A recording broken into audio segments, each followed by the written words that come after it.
any other common matter. You know about transmigration of souls. Do you know about transposition of epochs and bodies?" I said I had not heard of it. He was so little interested, just as when people speak of the weather, that he did not notice whether I made him any answer or not. There was half a moment of silence, immediately interrupted by the droning voice of the salaried cicerone. "Ancient hauberk, date of the 6th century, time of King Arthur and the Round Table, said to have belonged to the knight Sir Sagramore le Desirous. Observe the round hole through the chainmail in the left breast. Can't be accounted for. Supposed to have been done with a bullet since invention of firearms. Perhaps maliciously by Cromwell's soldiers." My acquaintance smiled.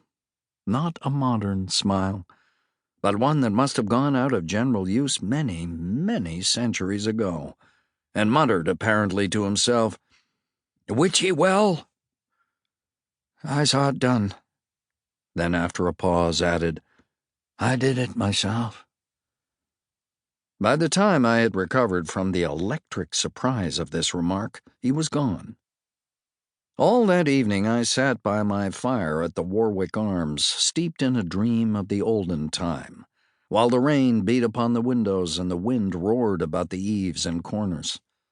From time to time I dipped into old Sir Thomas Malory's enchanting book, and fed at its rich feast of prodigies and adventures, breathed in the fragrance of its obsolete names, and dreamed again.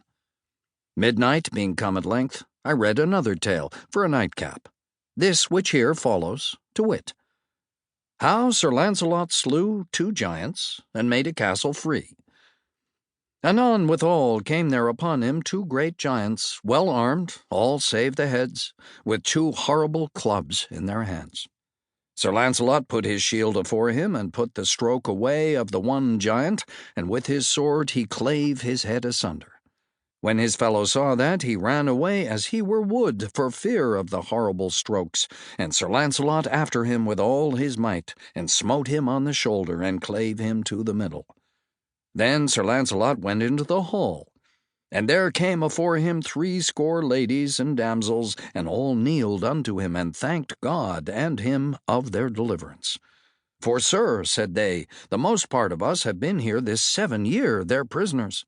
And we have worked all manner of silk works for our meat, and we are all great gentlewomen born, and blessed be the time, knight, that ever thou wert born.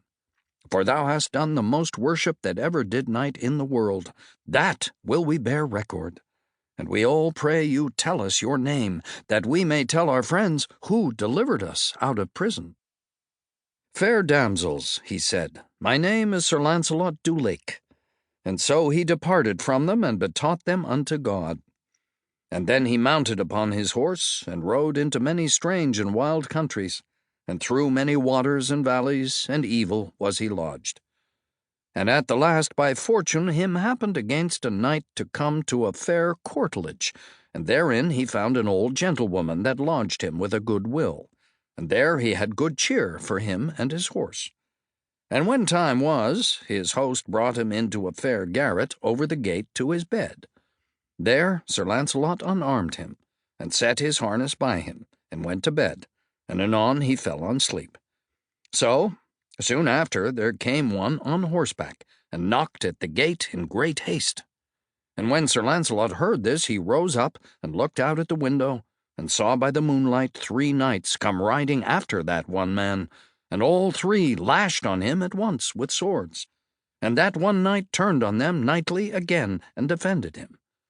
"Truly," said Sir Launcelot, "yonder one knight shall I help, for it were shame for me to see 3 knights on one, and if he be slain, I am partner of his death."